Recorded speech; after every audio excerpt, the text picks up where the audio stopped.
In this video, I'm going to give you the answer of this question. The question is, where was bowling first invented? Well, I'll give you the answer of this question, and the correct answer for the question is Egypt. Well, it's answer for the question Egypt. Hi, thank you so much for watching this video. If you find this video is very useful, you can help this channel to grow by subscribing this channel. Please this subscribe button and don't forget to like this video.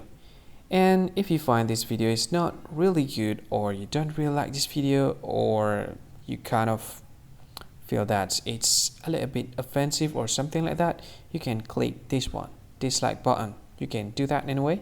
And if you want to share this video with your friend, you can share it by clicking this share button, and you can share it to any social media that you wish that is currently available at this time, like Facebook, Twitter, LinkedIn, and many others, right?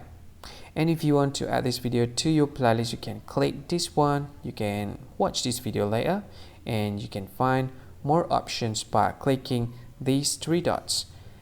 And yeah, don't forget to subscribe. I think that's all of it. Thank you so much for watching this video, and see you again in another video.